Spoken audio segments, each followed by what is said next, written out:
നിത്യനായ സ്വർഗസ്ഥ പിതാവിനെ ഞാൻ സ്തുതിച്ചു വാഴ്ത്തുന്നു. നിത്യാധിപത്യം തൻ്റെ ചുമലിലേറ്റിയ ദൈവകുമാരൻ ക്രിസ്തുയേശുവിൻ്റെ നാമത്തിലുള്ള സ്നേഹ അഭിവാദനങ്ങളെ ഏവർക്കും സന്ധ്യാസമയത്ത് അറിയിക്കുന്നു. ഭക്തിയോടും സ്നേഹത്തോടും കൂടെ കർത്താവിൻ്റെ പദാന്തിയെ നമുക്കായിരിക്കാൻ ഇന്നും ദൈവം അവസരം ഒരുക്കിയല്ലോ. നാൾതോറും നമ്മുടെ ഭാരങ്ങളെ ചുമന്ന് നമുക്ക് വേണ്ട ആലോചനകളെ തന്ന് പ്രവൃത്തിയിൽ ശക്തിമാനായി ദൈവം നമ്മെ നടത്തുന്നതിനായിട്ട് സ്തോത്രം ചെയ്യുന്നു. കർത്താവിന് മഹത്വം.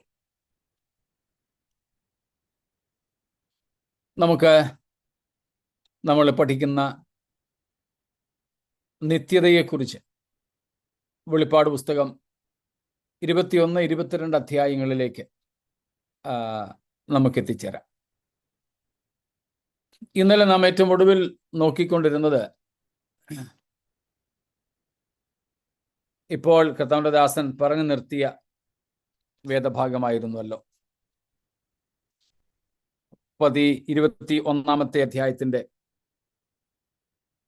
5ഉം 6ഉം വാക്യങ്ങളായിരുന്നു നമ്മൾ ചിന്തിച്ചത്. എല്ലാം സംഭവിച്ച് തീർന്നു. ഒന്നാമത്തേത് കഴിഞ്ഞുപോയി.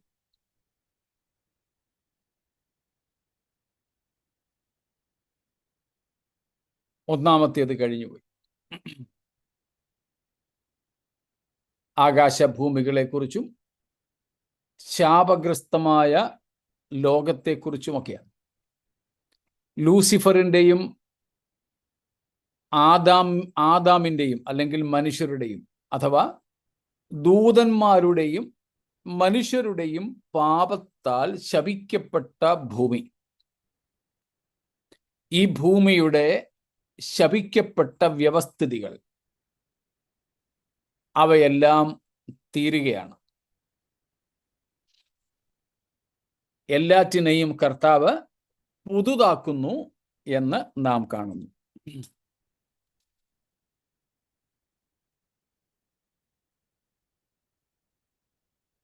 അതാണ് ഒന്നാമത്തേത് കഴിഞ്ഞുപോയി. സിംഹാസനത്തിലിരിക്കുന്നവൻ ഇതാ ഞാൻ സകലവും പുതുതാക്കുന്നു എന്ന് അരുളി ചെയ്തു. എഴുതുക, ഈ വചനം വിശ്വാസയോഗ്യവും സത്യവുമാകുന്നു. അപ്പൊ നമുക്ക് ശാസ്ത്ര സത്യങ്ങളെക്കാൾ, നമ്മുടെ കൺമുൻപിൽ കാണുന്ന കാര്യങ്ങളെക്കാൾ വിശ്വസിക്കുവാൻ കഴിയുന്ന വിശ്വാസയോഗ്യമായ കാര്യങ്ങളാണ് ഇവകൾ എന്ന് ദൈവം നമുക്ക് ഉറപ്പു തരുന്നു.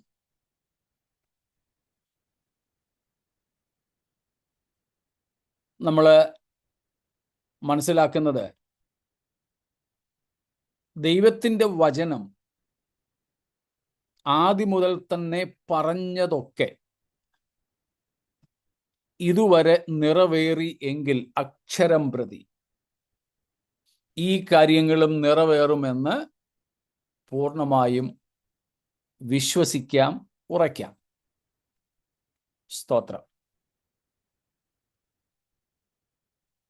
ബൈബിൾ ഒരു പ്രവചന ഗ്രന്ഥമല്ലെങ്കിലും ബൈബിളിൽ ധാരാളം പ്രവചനങ്ങൾ ഉണ്ട്. 2/3 ഭാഗം പ്രവചനങ്ങളാണ്. വ്യക്തികളെക്കുറിച്ച്,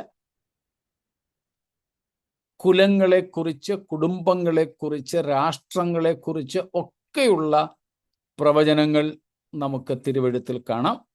പ്രപഞ്ചത്തെക്കുറിച്ച് വരെ. അതിൽ പലതും ഇന്ന് ചരിത്രങ്ങളായി മാറിയിട്ടുണ്ട്. ബൈബിളിലെ പ്രവചനങ്ങൾ പലതും ഇന്ന് ചരിത്രങ്ങളാണ്. ഉൽപ്പത്തി മുതലേ നമുക്കത് കാണാം.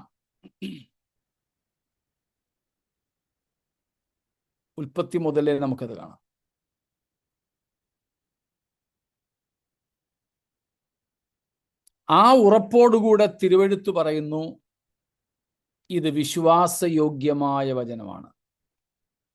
യേശുക്രിസ്തുവിന്റെ സുവിശേഷത്തെക്കുറിച്ചും നാം അങ്ങനെ തന്നെയാണ് തിമോത്തിയോസിനുള്ള ലേഖനത്തിൽ പൗലോസ് പറഞ്ഞു കാണുന്നത്. ഇത് വിശ്വാസയോഗ്യമാണ്, എല്ലാവരും അംഗീകരിപ്പാൻ യോഗ്യവുമായ വചനം. സ്തോത്രം. യേശുക്രിസ്തു ദാവീദിന്റെ സന്തതിയായി ജനിച്ചു, മരിച്ചിട്ട് ഉയർത്തെഴുന്നേറ്റിരിക്കുന്നു. ഇതാവുന്നു എന്റെ സുവിശേഷം. സ്തോത്രം. അപ്പം യേശുക്രിസ്തുവിനെ പറ്റിയുള്ള സുവിശേഷം പൗലോസ് പറഞ്ഞു, ഇത് എല്ലാവരും അംഗീകരിപ്പാൻ യോഗ്യമായ വചനമാണ്, വിശ്വാസ്യമാണ്. ഇവിടെയും അത് പറയുന്നു, വിശ്വാസ്യമായ വചനം. അതിനടിസ്ഥാനം പറഞ്ഞു, തിരുവെഴുത്ത്, ബൈബിൾ പ്രവചിച്ചിട്ടുള്ള, മുൻകൂട്ടി പറഞ്ഞിട്ടുള്ള കാര്യങ്ങൾ ഇതുവരെ നിറവേറി. ഇപ്പോൾ എബ്രഹാം ജോസഫ് പാസ്റ്റർ ഒടുവിൽ പറഞ്ഞു നിർത്തിയത് ഞാൻ ആ ഒടുവിലത്തെ സെന്റൻസേ കേട്ടുള്ളൂ. ദാനിയേൽ പ്രവചനത്തിൽ പറഞ്ഞ വരാനുള്ള ലോകരാഷ്ട്രങ്ങളെക്കുറിച്ച് അക്ഷരം പ്രതി അങ്ങനെ സംഭവിച്ചു. ദാനിയേൽ 11-ാമത്തെ അധ്യായത്തെ വേദപഠിതാക്കൾ വിളിക്കുന്നത് പ്രാവചനിക അധ്യായം എന്ന, പ്രോഫറ്റിക്കൽ ചാപ്റ്റർ എന്നാണ്. ഞാൻ ചില പുസ്തകങ്ങളിൽ വായിച്ചത് 11-ാം അധ്യായം ദാനിയേൽ പ്രവചനം, അതിൽ 100-ലധികം പ്രവചനങ്ങൾ ഇതിനോടകം ചരിത്രമായി കഴിഞ്ഞു. അപ്പൊ നോക്കണേ, എന്തുമാത്രം പ്രവചനമാർ ഒറ്റ അധ്യായത്തിനകത്ത് കുത്തി നിറച്ചിട്ടുണ്ടെന്ന്. സ്തോത്രം. കുത്തി നിറച്ചിട്ടുണ്ട്.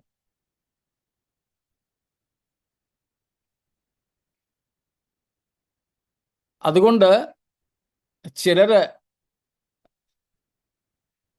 ക്രിട്ടിക്സ്, വിമർശകർ വിളിക്കുന്നത് പ്രോഫസി ആഫ്റ്റർ ദ ഈവൻസ് എന്ന.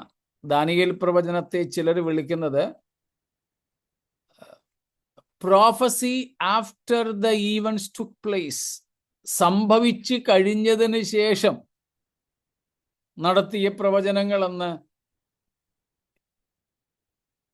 വിമർശകർ ദാനിയേൽ പ്രവചനത്തെ വിളിക്കാറുണ്ട്. എന്ന് വെച്ചാൽ അത്രയ്ക്കും കൃത്യതയോടെ എഴുതി വച്ചിരിക്കുന്നു. അത് ഉൽപ്പത്തി മുതലേ ഇങ്ങോട്ടുണ്ട്, ഉൽപ്പത്തി മുതലേ ഉണ്ട്. അതുകൊണ്ട് ഈ വചനങ്ങളും ഇതിലെഴുതിയിരിക്കുന്നത് പോലെ നിവർത്തിക്കപ്പെടും.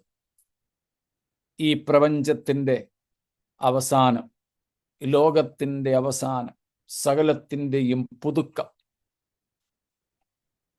നിത്യതയുടെ തുടക്കം, ഇതെല്ലാം സംഭവിക്കും എന്ന് സാരം.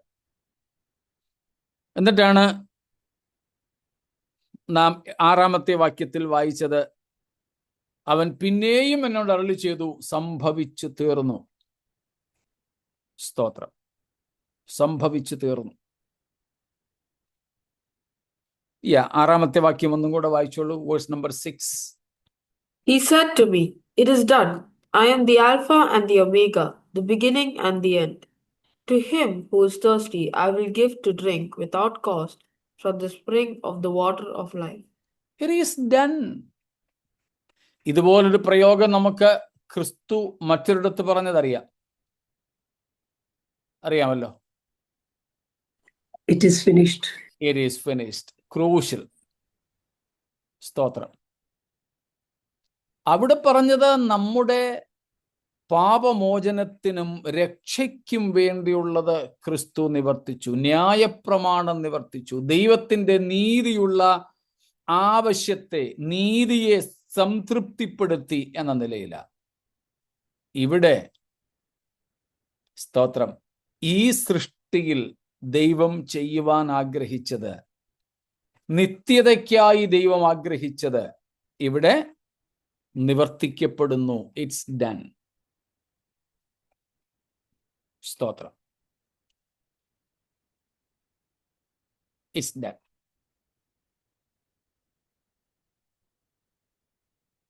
എന്നിട്ട് നാം അവിടെ കാണുന്നത് ഞാൻ അൽഫയും ഒമേഗയും ആദിയും അന്തവും, അത് നമ്മൾ 1-ാം അധ്യായത്തിൽ തന്നെ കണ്ടിരുന്നു, ആവർത്തിക്കുന്നില്ല. ഒടുവിൽ നമ്മൾ ഇന്നലെ ചിന്തിച്ചു കൊണ്ടിരുന്നതാണ്, അവിടെയൊക്കെ നമ്മൾ വരുന്നത്, ദാഹിക്കുന്നവന് ഞാൻ ജീവ നീരുറവിൽ നിന്ന് സൗജന്യമായി കൊടുക്കും, അഥവാ കുടിപ്പാൻ കൊടുക്കും. അപ്പോൾ ദാഹിക്കുന്നവൻ എന്നുള്ളതായിരുന്നു നമ്മൾ ഇന്നലെ ചിന്തിച്ചത്. ഇത് നിത്യതയിൽ ഉള്ള ദാഹമല്ല, നിത്യതയ്ക്ക് വേണ്ടി ഇപ്പോഴുള്ള ദാഹമാണെന്ന് നമ്മൾ കണ്ടു. ഏറ്റവും ഒടുവിലായിട്ട് വീണ്ടും ഒരു ചോദ്യം വന്നത്, പുതിയ ആകാശഭൂമികളെക്കുറിച്ചും പുതിയ യെരുശലേമിനെ കുറിച്ചും പ്രതിപാദിക്കുന്ന ഈ സ്ഥലത്ത് ദാഹിക്കുന്നവൻ എന്ന് പറയുമ്പോൾ അത് എങ്ങനെയാ അവിടെ ദാഹം ഇല്ലാതിരിക്കുന്നത്, ഉണ്ടാകുന്നത് എന്ന സംശയം വീണ്ടും അവശേഷിക്കുന്നു. അതുകൊണ്ടൊന്നും കൂടെ ഇന്നലെ ഒടുവിൽ പറഞ്ഞ കാര്യം പറഞ്ഞുകൊണ്ട് തുടങ്ങട്ടെ. ഇത് നിത്യതയിൽ എത്തിയവർക്ക് വായിക്കാനുള്ളതാണോ അതോ ഭൂമിയിലുള്ളവർക്ക് വായിക്കാനുള്ളതാണോ? നമുക്കറിയാം, ഭൂമിയിൽ നമ്മളായിരിക്കുമ്പോൾ നമുക്ക് വായിക്കാനുള്ളതാണ്. ഭൂമിയിലെ വാസികളാണ്, ഭൂവാസികളായ വിശുദ്ധന്മാരാണ് ഇത് വായിച്ചു പഠിക്കുന്നത്. നിത്യത ഇതുവരെ തുടങ്ങിയിട്ടില്ല. പുതിയ ആകാശഭൂമികളോ പുതിയ യെരുശലേമോ ഇതുവരെ തുടങ്ങിയിട്ടില്ല. പണി കഴിഞ്ഞു എന്ന് നമ്മൾ കണ്ടു, പക്ഷെ അത് ഇറക്ഷൻ നടന്നിട്ടില്ല ഇതുവരെ. അതിതുവരെ ഇവിടേക്ക് ഇറക്കി വെച്ചിട്ടില്ല, അല്ലെങ്കിൽ അതിൻ്റെ ഉദ്ഘാടനം ആ നിലയിൽ കഴിഞ്ഞിട്ടില്ല. അപ്പോൾ ജഡത്തിൽ വസിക്കുന്ന, ഭൂമിയിൽ വസിക്കുന്ന ദൈവത്തിൻ്റെ ദാസന്മാർ ഉൾപ്പെടെ 1 1, 2, 3 1-ാം അധ്യായം ആദ്യ വാക്യങ്ങളെ ആസ്പദീകരിച്ച പറയുന്നത്, ദൈവത്തിൻ്റെ ദാസന്മാർ ഭൂമിയിൽ വസിക്കുന്നവർക്ക് വായിച്ച് ഒരുങ്ങാൻ വേണ്ടിയാണ് ഈ വിവരണങ്ങൾ. അതുകൊണ്ട് ദാഹിക്കുന്ന ഏവനും എന്നുള്ളത് ഈ ഭൂമിയിൽ വസിക്കുന്നവരുടെ ആയുഷ്കാലത്തെ കാര്യമാണ്, അവിടെ ചെന്ന് കഴിഞ്ഞിട്ടുള്ള കാര്യമല്ല. അതുകൊണ്ട് ഈ ഭൂമിയിൽ നമ്മൾ ആയിരിക്കുമ്പോഴും സഭയ്ക്കുള്ളിലായിരിക്കുമ്പോൾ പോലും നമ്മുടെ അകത്ത് ഈ നിത്യതയ്ക്ക് വേണ്ടി, കർത്താവിനോടൊപ്പമുള്ള വാഴ്ചയ്ക്ക് വേണ്ടി ഒരു വലിയ കൊതിയും ദാഹവും ഉണ്ടാകണം. We should love the appearance of the Lord desperately. We should love the reigning with Christ. We should long for seeing our Lord face to face, meeting our Lord in His glory. We should long to acquire our glorification. സ്തോത്രം. ഈ ഭൂമിയിൽ നമ്മൾ ആയിരിക്കുമ്പോൾ തന്നെ നമുക്ക് 2 തിമോത്തിയോസ് 4:7-8 വാക്യങ്ങളിൽ പൗലോസ് പറയുന്നത് പോലെ, ലവ് ഹിസ് അപ്പിയറിംഗ്, അവൻ്റെ പ്രത്യക്ഷതയിൽ പ്രിയം വയ്ക്കണം. സ്തോത്രം. 2 പത്രോസ് 3:10 മുതലുള്ള വാക്യങ്ങൾ പറയുന്നത് പോലെ, നീതി വസിക്കുന്ന പുതിയ ആകാശത്തിനും ഭൂമിക്കും വേണ്ടി കാത്തിരിക്കണം. അതുപോലെ നമ്മുടെ കർത്താവിൻ്റെ വരവിനെ ബന്ധപ്പെടുത്തണം. സ്തോത്രം. നമ്മൾ പാട്ട് പാടാറുണ്ടല്ലോ,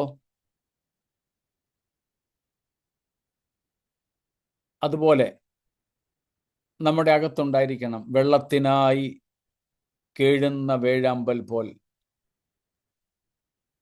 അത് സയന്റിഫിക്കലി ശരിയല്ല.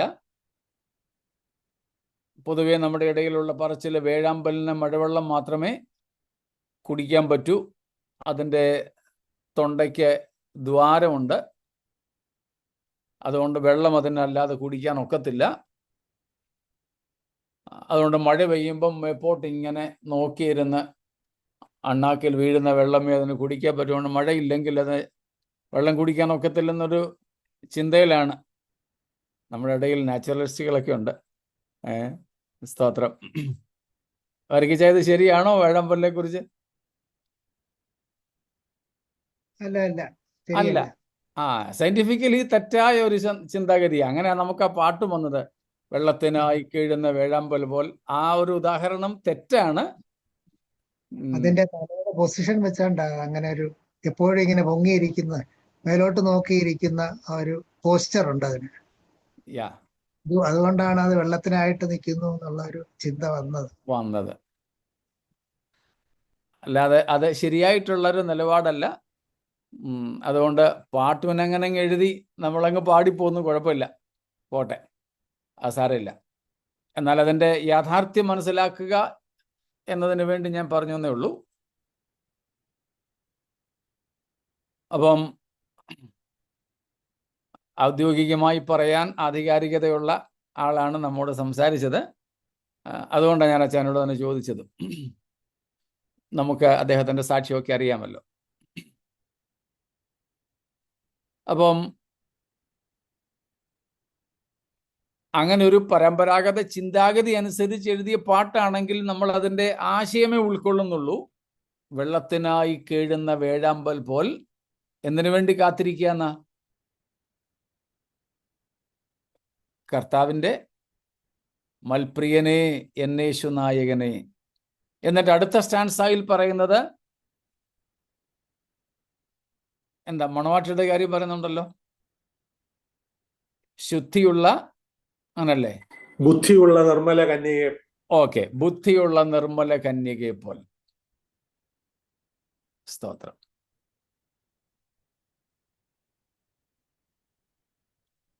അവിടെയും ആശയങ്ങൾക്ക് വ്യത്യാസമുണ്ട്.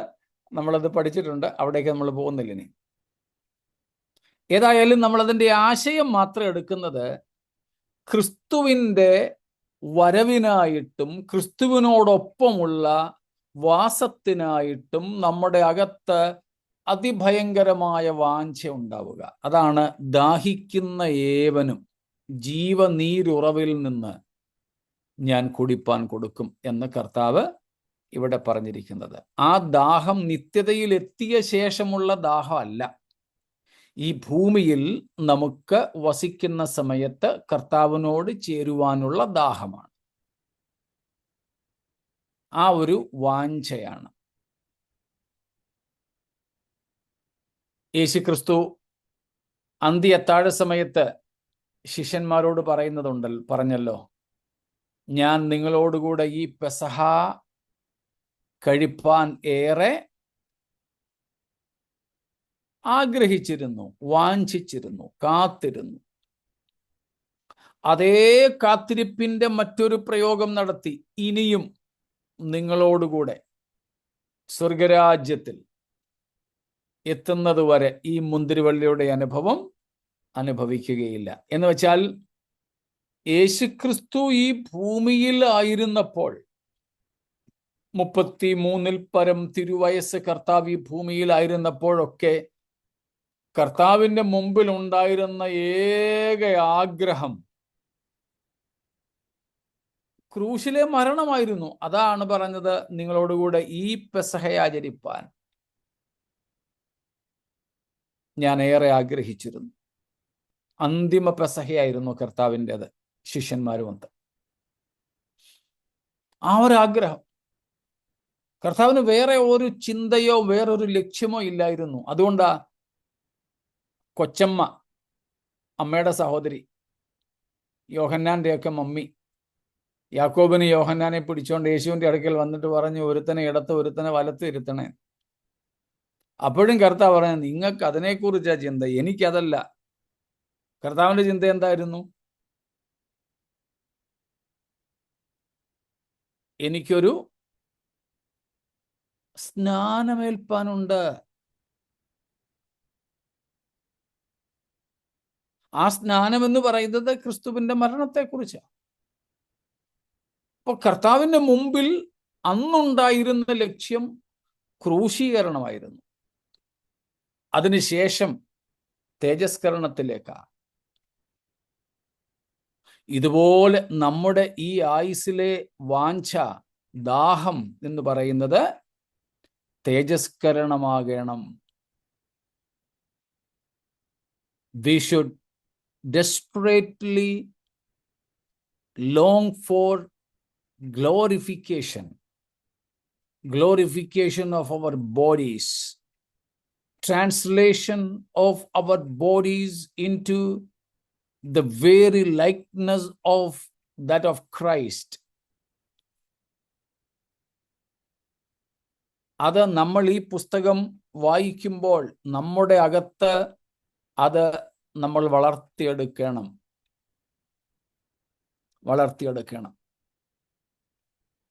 ഈ ലോകത്തോടുള്ള നമ്മുടെ വാഞ്ച കുറയണം. സ്തോത്രം. ലോകത്തോടുള്ള നമ്മുടെ പറ്റിപ്പിടിയൽ കുറയണം.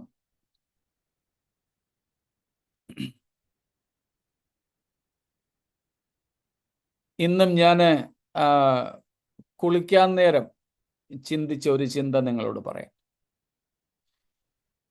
ഇപ്പോൾ നമുക്കൊക്കെ ലഭിക്കുന്ന മിക്കവാറുമൊക്കെ എനിക്ക് തോന്നുന്നു എല്ലാ കുളിക്കുന്ന സോപ്പുകളും ഒരു വളഞ്ഞിരിക്കുന്ന ടൈപ്പ്. നേരത്തെയൊക്കെ ആണെങ്കിൽ ഫ്ലാറ്റ് ആയിരുന്നു, 2 സൈഡും ഫ്ലാറ്റ് ആയിരുന്നു പണ്ടൊക്കെ വരുന്നത്.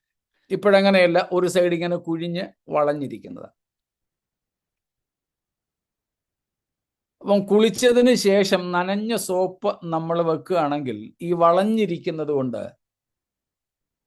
അതിൻ്റെ മുഴുവൻ പ്രതലങ്ങളും ഈ സർഫേസിൽ ഒട്ടിപ്പിടിച്ചിരിക്കത്തില്ല. കുറച്ച് സ്ഥലങ്ങൾ മാത്രമേ നമ്മൾ വെക്കുന്ന സോപ്പ് പെട്ടിയിലോ അല്ലെങ്കിൽ എവിടെന്ന് വെച്ചാൽ അവിടെ പറ്റിപ്പിടിച്ചിരിക്കുന്നുള്ളൂ. അതുകൊണ്ട് അത് ഇളക്കിയെടുക്കാൻ പിന്നീട് എളുപ്പമാണ്. അതേസമയം ഫ്ലാറ്റായിട്ടുള്ള ഒരു സോപ്പ് കുളിച്ചിട്ട് അല്ലെ തുണി കഴുകിയിട്ട് നമ്മൾ വെക്കുകയാണെങ്കിൽ അതിൻ്റെ മൊത്തം ഈ പ്രതലത്തിൽ പറ്റിയിരുന്ന് ഇളക്കിയെടുക്കാൻ ഏറെ പ്രയാസപ്പെടും. അതേസമയം ഇതിങ്ങനെ വളഞ്ഞിരിക്കുന്നത് കൊണ്ട് ഏത് സൈഡ് വെച്ചാലും ഏറ്റവും കുറച്ചു മാത്രമേ ഈ സർഫേസിനോട്, പ്രതലത്തോട്, ഉപരിതലത്തിൽ പറ്റിയിരിക്കുന്നുള്ളതുകൊണ്ട് എളുപ്പം ഇളക്കിയെടുക്കാം. അങ്ങനെ രാവിലെ ഞാൻ സോപ്പ് പെട്ടിയിൽ നിന്ന് എടുക്കുന്ന സമയത്ത് എൻ്റെ മനസ്സിലേക്ക് വന്നൊരു ചിന്ത, ഇതുപോലെ ഓരോ ദിവസം നമ്മുടേത് ഭൂമിയിൽ കഴിയും തോറും ഈ ഭൂമിയോടുള്ള, ഈ ലോകത്തോടുള്ള നമ്മുടെ പ്രതിപത്തി എങ്ങനെ ഇരിക്കണം? ഏറ്റവും കുറച്ചു മാത്രമേ പറ്റി നിൽക്കാവൂ. അപ്പോൾ നമുക്ക് കർത്താവിനോടുള്ള ഒരു പാഷൻ, ഒരു അഭിനിവേശം, നിത്യതയ്ക്ക് വേണ്ടിയുള്ള ഒരു ദാഹം നമ്മിൽ വർദ്ധിക്കും. അതേസമയം ഈ സോപ്പ് കുറച്ച് ദിവസം നമ്മൾ ഉപയോഗിച്ച് കഴിയുമ്പം അതിൻ്റെ ഒരു സൈഡ് അങ്ങ് ഫ്ലാറ്റ് ആവും. ഇങ്ങനെ വളഞ്ഞിരിക്കുന്നത് ഒരു സൈഡ് അങ്ങ് ഫ്ലാറ്റ് ആവും. അപ്പോൾ കുറെ നാൾ ഉപയോഗിച്ച് കഴിഞ്ഞിട്ട് ഈ സോപ്പ് പിന്നെ ഈ വളവ് കാണത്തില്ല. സാധാരണ സോപ്പ് പോലെ ഫുൾ ഇതിനോടങ്ങ് പറ്റിയിരിക്കും. പിന്നെ ഇത് പറഞ്ഞ പോലെ ഒരു സൈഡ് മാത്രമേ കാണൂ, ആ കേർവ്, ആ വളവ്, ആ വശമേ വെക്കാവൂ. തിരിച്ചു വെച്ചാൽ പിന്നെ ഇളക്കാൻ പ്രയാസമാണ്. ഇതുപോലെ ചിലപ്പോൾ നമ്മുടെ ആത്മീയ ജീവിതം കുറെ നാൾ ഇങ്ങനെ കഴിയുമ്പോൾ ആദ്യത്തെ തീഷ്ണതയും പ്രത്യാശയൊക്കെ പോയി തേഞ്ഞ് ഒടുവിൽ ഈ ലോകത്തോടങ്ങ് പറ്റിയിരിക്കും. സംഭവിക്കേണ്ടത് തിരിച്ചാ. തുടക്കത്തിൽ ഈ പ്രപഞ്ചത്തോട് കൂടുതൽ പറ്റിച്ചേരലുണ്ടെങ്കിലും നിത്യതയോട് നമ്മുടെ ആയുസ് മുമ്പോട്ട് പോകും തോറും, വിശ്വാസ ജീവിതം മുമ്പോട്ട് പോകും തോറും ഈ ലോകത്തോടുള്ള ഡിറ്റാച്ച്മെന്റ് കൂടുകയാ വേണ്ടത്. ഈ ലോകത്തോടുള്ള അകൽച്ച വർദ്ധിക്കുകയാ വേണ്ടത്. പക്ഷെ സത്യത്തിൽ ഈ സോപ്പിന്റെ പരിപാടിയല്ല നമുക്കിപ്പോൾ ഉള്ളത്. ഞാൻ രാവിലെ വിചാരിച്ചായിരുന്നു ഈ ഞായറാഴ്ച ചർച്ചിൽ പോകുമ്പം ഒരു പുതിയ സോപ്പും തേഞ്ഞ സോപ്പും കൊണ്ട് പോയിട്ട് അതൊന്ന് കാണിക്കണമെന്ന്. എന്നിപ്പോൾ ഇങ്ങനെ പറഞ്ഞതുകൊണ്ട് ഇനി ഞാൻ സച്ചി കൊണ്ടുപോകുന്നില്ല. അത് എന്ന് പറയാൻ ആഗ്രഹിച്ചതല്ല, പക്ഷെ ഇങ്ങനെ വന്നപ്പോൾ അങ്ങ് പറഞ്ഞു പോയതാ. ശരിയല്ലേ? നമ്മുടെ നാളുകളിൽ ഭൂമിയിൽ ഇങ്ങനെ കഴിയുന്തോറും ഈ ലോകത്തോട് നമുക്ക് അറ്റാച്ച്മെന്റ് കൂടുകയാണോ ഡിറ്റാച്ച്മെന്റ് കൂടുകയാണോ? ഈ ലോകത്തോട്, പ്രപഞ്ചത്തോട് അടുപ്പം കൂടുന്നോ അകലം കൂടുന്നോ? എന്താ സത്യത്തിൽ സംഭവിക്കുന്നത്? പറഞ്ഞില്ലെങ്കിലും സാരമില്ല, ചിന്തിക്കാതിരിക്കരുത്. അവരവരെ കുറിച്ച് തന്നെ വിലയിരുത്താതെയും ഇരിക്കരുത്. നമ്മൾ ഈ സൗകര്യം എല്ലാം അങ്ങ് ആസ്വദിച്ചുകൊണ്ട് അതിലങ്ങ് മുഴുകി പോവാ. ശരിയത്, അതാണ് സത്യം.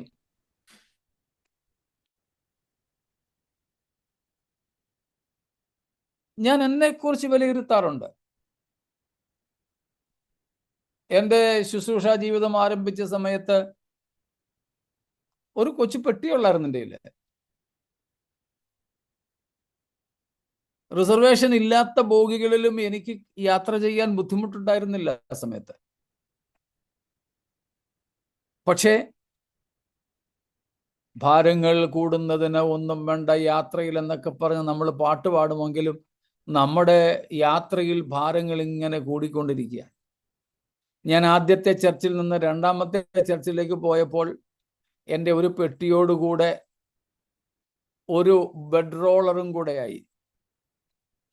2 ലഗേജുമായിട്ടാണ് പോയത്. അവിടെ നിന്നൊരു 4 വർഷം കഴിഞ്ഞ് പോയപ്പോൾ പെട്ടികളുടെ എണ്ണം കൂടി, സാധനങ്ങളുടെ എണ്ണം വർദ്ധിച്ചു. അതിങ്ങനെ ഇന്ന് വരെ കൂടി വരിക. ഇതൊക്കെ കൂടും തോറും നമുക്ക് അവയോടുള്ള പ്രതിപത്തിയോ അല്ലെങ്കിൽ അതിനെയൊക്കെ നമുക്ക് ശ്രദ്ധിച്ചും കരുതിയും പോകേണ്ട ആവശ്യകതയോ കൂടി വരുന്നു. മനഃപൂർവം അല്ലെങ്കിൽ കൂടെ അതിനോടൊക്കെയുള്ള നമ്മുടെ പ്രതിപത്തി കൂടി വരികയാണ്. പിന്നീട് എൻ്റെ കയ്യിൽ ഒരു സൈക്കിളേ ഉണ്ടായിരുന്നുള്ളൂ. അതും ഓഫീസ് തന്ന സൈക്കിൾ, എൻ്റേതും അല്ല. അന്ന് സൈക്കിളിന് 1000 രൂപയെ താഴെ ഉള്ളൂ. സൈക്കിളേ ഉള്ളൂ. എന്നാൽ പിന്നീട് 2 വീലറായി, 4 വീലറായി. ഇങ്ങനെ ചിന്തകൾ വർദ്ധിക്കുക, ഉത്തരവാദിത്വങ്ങൾ വർദ്ധിക്കുക, ഈ ലോകത്തോട് നമ്മളെ കുറ്റിയടിച്ചിടുകയാണ്.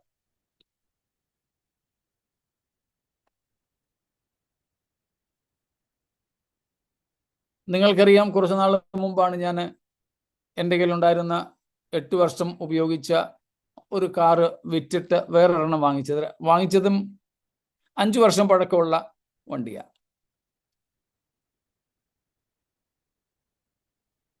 വാങ്ങിച്ച് അല്പനാളെ ആൾ നിങ്ങൾക്കറിയാമല്ലോ, ഏപ്രിൽ മാസത്തിലാണ് വാങ്ങിയത്. ഞാനിതിപ്പോൾ ഒന്ന് വിൽക്കാൻ നോക്കുക. അപ്പോൾ എന്നോട് സൂസനൊക്കെ ചോദിച്ചു, ഇപ്പോഴല്ലേ വാങ്ങിച്ചത്, നല്ല വണ്ടിയല്ലേ, ഇനി വിറ്റിട്ട് എന്താ എടുക്കാനാ? ഞാൻ പറഞ്ഞു, ഇനിയിപ്പം വിറ്റിട്ട് കുറച്ച് നാൾ വണ്ടി ഇല്ലാതെ ജീവിക്കാൻ വേണ്ടിയാണ്. അതും കൂടെ നോക്കാം. നഷ്ടമില്ലാതെ വിൽക്കാൻ പറ്റിയാൽ വിറ്റിട്ട് കുറച്ച് നാൾ വണ്ടി ഇല്ലാതെ ജീവിക്കാം. Practice it.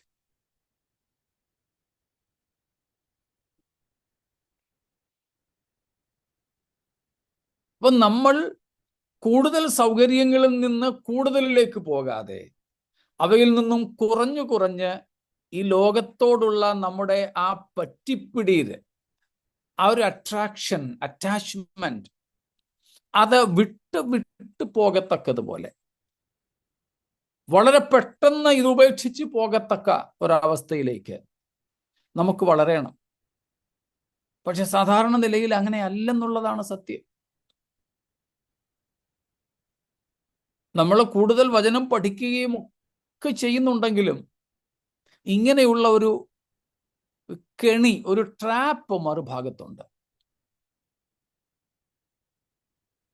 നമുക്കതിൽ നിന്നും വിമോചിതരായേ പറ്റൂ. ഈ ലോകത്തിലുള്ള എന്തെങ്കിലും നമ്മളെ ലോകത്തോട് തളച്ചിടുന്നതായിട്ടുണ്ടെങ്കിൽ നമുക്കതിൽ നിന്നും വിമുക്തി നേടണം. സ്തോത്രം.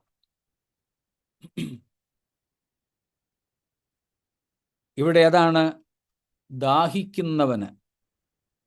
നമ്മൾ വേറെ അതുമായിട്ട് ബന്ധപ്പെട്ട ഭാഗങ്ങളൊക്കെ യെശയ്യാവിൽ നിന്നും യോഹന്നാനിൽ നിന്നൊക്കെ പഠിച്ചിരുന്നല്ലോ. ജീവനീരുറവിൽ നിന്ന് കുടിപ്പാൻ കൊടുക്കും. ആ ജീവനീരുറവ് പ്രത്യേകിച്ച് സ്പ്രിംഗ് ഒന്നുമല്ല, പ്രത്യേകിച്ച് ഉറവുകളൊന്നുമല്ല. നമുക്കറിയാം നിത്യജീവന്റെ ദാതാവ് നമ്മുടെ കർത്താവ് തന്നെയാണ്. കർത്താവ് അവന് നിത്യജീവൻ കൊടുക്കുമെന്ന അർത്ഥം. അതിനെ ഒരു മെറ്റാഫോറിക്കൽ യൂസേജിൽ, ഒരു സാദൃശ്യമായിട്ട് ഉപയോഗിച്ചെന്നുള്ളൂ. ഇവിടെ ജീവനീരുറവ്.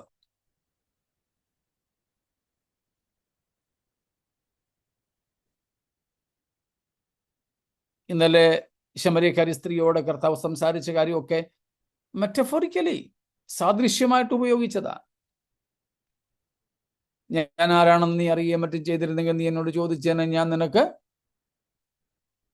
ഇനി ഒരിക്കലും ദാഹിക്കാത്ത തരത്തിലുള്ള വെള്ളം തന്നേനേം. അവൾ അതിനെ അക്ഷരീയമായിട്ടെടുത്തു.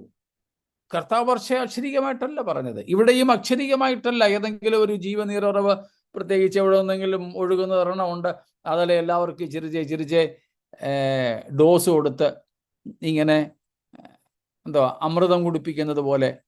അതല്ല ഇവിടുത്തെ അർത്ഥം. നിത്യജീവൻ നൽകുമെന്ന് ഉള്ള അർത്ഥമേ ഇവിടെയുള്ളൂ. പക്ഷെ നമുക്കതിനു വേണ്ടി വാഞ്ച ഉണ്ടാകണം. ആ വാഞ്ച ഇപ്പോൾ നമുക്കാണ്, ഭൂമിയിൽ വസിക്കുന്ന നമുക്കാണ് വേണ്ടത്. കാരണം ഇത് ഭൂമിയിൽ വസിക്കുന്ന സഭയ്ക്ക് വായിക്കാൻ വേണ്ടിയിട്ട് കർത്താവ് കൊടുത്തതാണ്. അത് നിത്യതയെക്കുറിച്ചാണെങ്കിലും നിത്യതയിലെത്തിയവരല്ല ഇത് വായിക്കുന്നത്. കാരണം ആ നിത്യത ഇതുവരെ ആരംഭിച്ചിട്ടില്ല. ഇത്രയും കാര്യങ്ങൾ വ്യക്തമാണോ? എന്തെങ്കിലും ചോദ്യങ്ങളുണ്ടോ? ഇന്നലത്തെ ചോദ്യങ്ങൾക്കും മറുപടിയായോ? സ്തോത്രം. ഓക്കെ,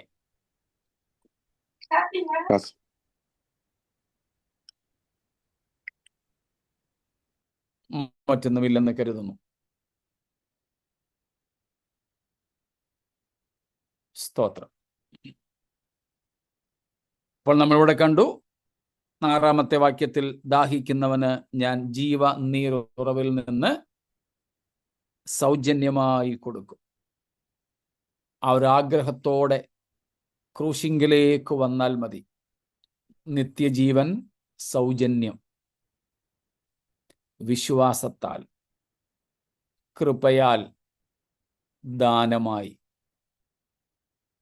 സ്തോത്രം. 3-4 പദങ്ങൾ ഞാൻ പറഞ്ഞു, വിശദീകരിക്കേണ്ടതില്ലല്ലോ. നിത്യജീവൻ നമുക്ക് ലഭിക്കുന്നത്, പാപമോചനം നമുക്ക് ലഭിക്കുന്നത് കൃപയാലാണ് എന്ന് വെച്ചാൽ പ്രവർത്തികളാൽ അല്ല. 2, വിശ്വാസത്താലാണ്. സ്തോത്രം. നമ്മുടെ പ്രയത്നങ്ങൾ അവിടെ ഇല്ല.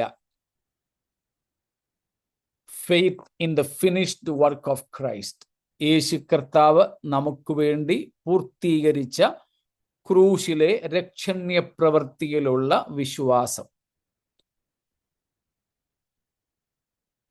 3-ാമത് സൗജന്യമായി. ഒരു വിലയും നമ്മിൽ നിന്ന് ഈടാക്കുന്നില്ല. അർത്ഥം അത് വിലയില്ലാത്തതാണെന്നല്ല, വിലയിടാനാകാത്തതാണെന്നതാണ്. സ്തോത്രം. We are justified, we are saved, we receive eternal life totally freely. It doesn't mean it is so cheap that it is freely distributed, but it is so costly that we cannot count the cost nor pay the price. ഇതിൻ്റെ വില മതിക്കാനാവാത്തതാകയാലും കൊടുത്തു തീർക്കാൻ ഒക്കാത്തതാകയാലുമാണ് അത് സൗജന്യമായി നമുക്ക് തരുന്നത്, അല്ലാതെ വിലയില്ലാത്തത് കൊണ്ടല്ല. കൂടാതെ അതിൻ്റെ വില മറ്റാരോ കൊടുക്കുകയും ചെയ്തു. നമുക്കതറിയാം, മറ്റാരുമല്ല, നമ്മുടെ കർത്താവായ യേശു ക്രിസ്തു തന്നെ. സ്തോത്രം. ഇപ്പോൾ കഴിഞ്ഞിടയ്ക്ക് കൊറോണയുടെ വാക്സിനേഷനെ കുറിച്ച് നമുക്കറിയാം. ഏതാണ്ട് സൗജന്യമായിട്ടാണ് നമുക്കത് ലഭിച്ചത്. വിലയില്ലാഞ്ഞിട്ടല്ല, കേന്ദ്ര സർക്കാർ അതിൻ്റെ വില കൊടുത്തതുകൊണ്ട് ഇവിടുത്തെ പൗരന്മാർക്കത് സൗജന്യമായി ലഭിച്ചു. വില ആരോ കൊടുത്തു. ഇന്ന് റേഷൻ കടയിൽ നിന്ന് 2 രൂപയ്ക്ക് 1 കിലോ അരി കിട്ടുന്നെന്നാണ് എൻ്റെ അറിവ്.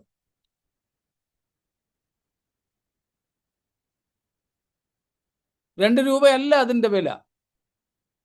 ചന്തയിൽ പോയാൽ ഒരു 40 രൂപയെങ്കിലും വില വരും എന്നാണ് എൻ്റെ ചിന്ത. പക്ഷേ 2 രൂപയ്ക്ക് കിട്ടുന്നു. എങ്ങനെ? Government subsidy.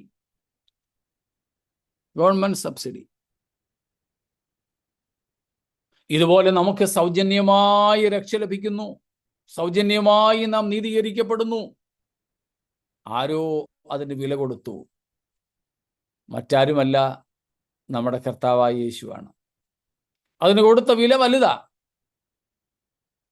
നിത്യതയിലെ തൻ്റെ നിത്യത്വം തുടങ്ങി ക്രൂശിൽ തൻ്റെ ജീവൻ വരെ ഉള്ളതിനെ കർത്താവ് ബലി കഴിച്ചു. സൗജന്യമായി അത്രേ നീതീകരിക്കപ്പെടുന്നത്. സ്തോത്രം. പിന്നെ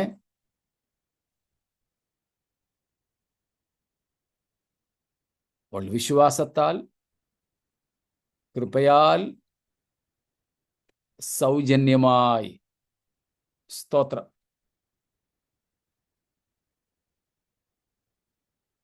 കർത്താവ് അത് ധാരാളമായും നൽകുന്നു. He gives this life abundantly. സ്തോത്രം. സമൃദ്ധമായി, ധാരാളമായി.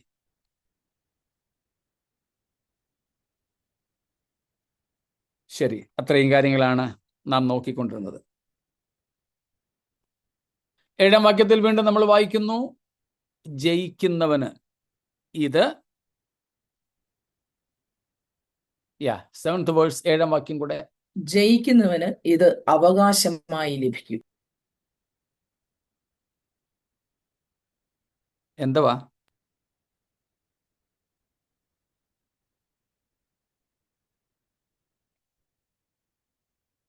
വാക്യം തീർന്നില്ലല്ലോ. ഞാൻ അവന് ദൈവവും അവൻ എനിക്ക് മകനും ആയിരിക്കും. സ്തോത്രം. ജയിക്കുന്നവൻ ആര് എന്നുള്ളതിനെ കുറിച്ച് നമ്മൾ വെളിപ്പാട് 2-3 അധ്യായങ്ങളിലും കണ്ടു. ഈ വാക്യത്തിൽ നിന്നും ചില ദിവസങ്ങൾക്ക് മുമ്പ് കണ്ടതുകൊണ്ട് ആ ഭാഗം വിടുന്നു, തൊടുന്നില്ല. ജയിക്കുന്നവന് ഇത് അവകാശമായി ലഭിക്കും. സ്തോത്രം. എന്താ അവകാശമായി ലഭിക്കുന്നത്? സെമിക്കോളൻ ഇട്ടിട്ട് പറയുന്നു, നിത്യതയിൽ നമുക്ക് ലഭിക്കുന്ന, പുതിയ യെരുശലേമിൽ നമുക്ക് ലഭിക്കുന്ന അവകാശം. ധാരാളം അവകാശങ്ങളുണ്ട്. ഇവിടെ പറയുന്ന അവകാശം എന്താ? ഞാൻ അവന് ദൈവവും അവൻ എനിക്ക് മകനും ആയിരിക്കും.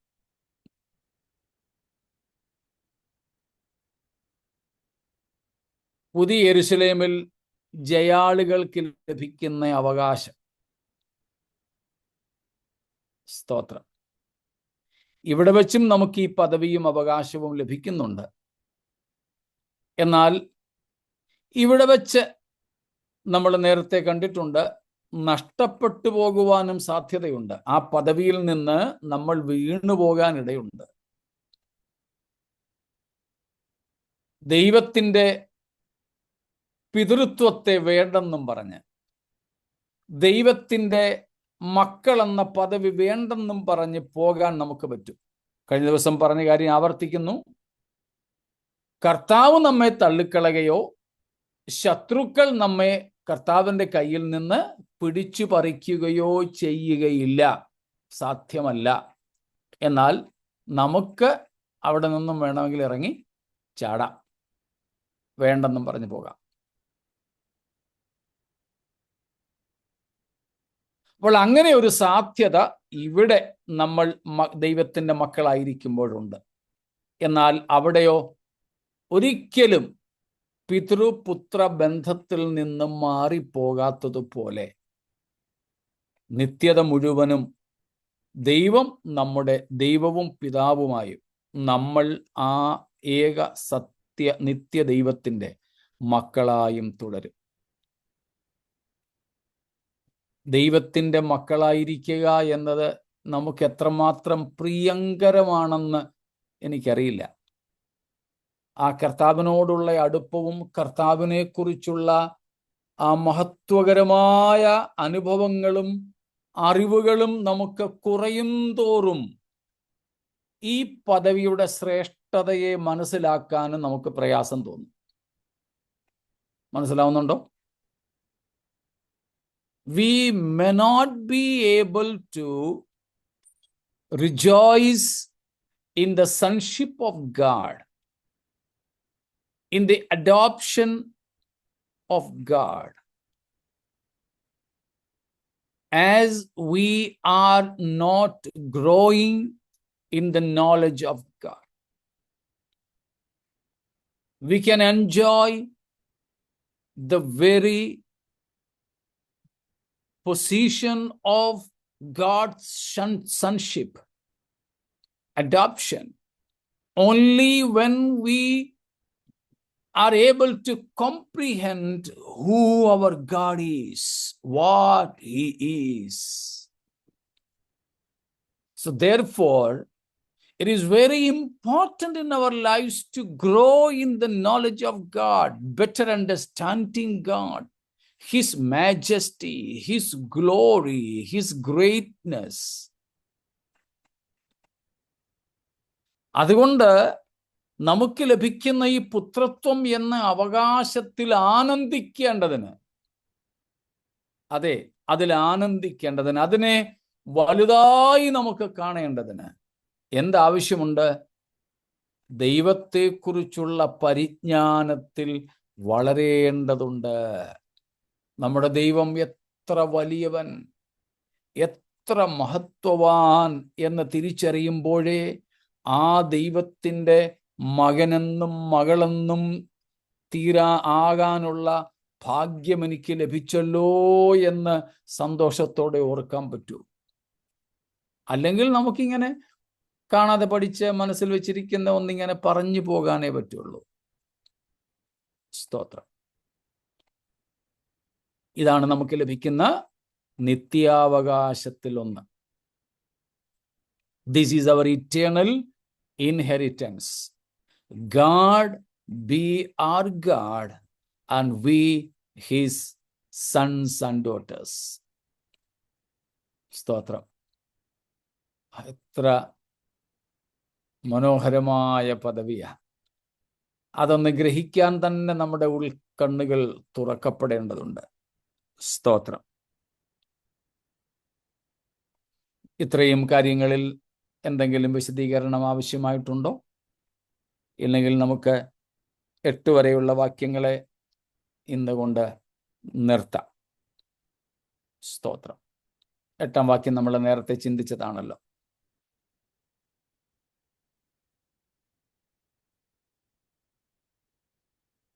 മറ്റൊന്നും ഇല്ലാത്ത പക്ഷം നമുക്ക് നിത്യതയ്ക്കായിട്ടുള്ള ദൈവത്തെ തന്നെ നേടാനുള്ള ദാഹത്തോടെ, സ്തോത്രം, സൗജന്യമായി ഈ വലിയ അവകാശം പ്രാപിക്കാൻ, നിത്യജീവനെ പ്രാപിക്കാൻ ക്രൂശിൽ ക്രിസ്തു മുടക്കിയ വീണ്ടെടുപ്പിന്റെ വിലയെ ഓർത്തുകൊണ്ടും നമുക്ക് പൂർണ്ണമായും സമർപ്പിക്കാം. പ്രത്യാശയോടെ നമുക്ക് പോകാം, നിത്യജീവന്റെ അവകാശികളായി തീരാം. ഈ വചനങ്ങളാൽ ദൈവം നമ്മെ അനുഗ്രഹിക്കട്ടെ.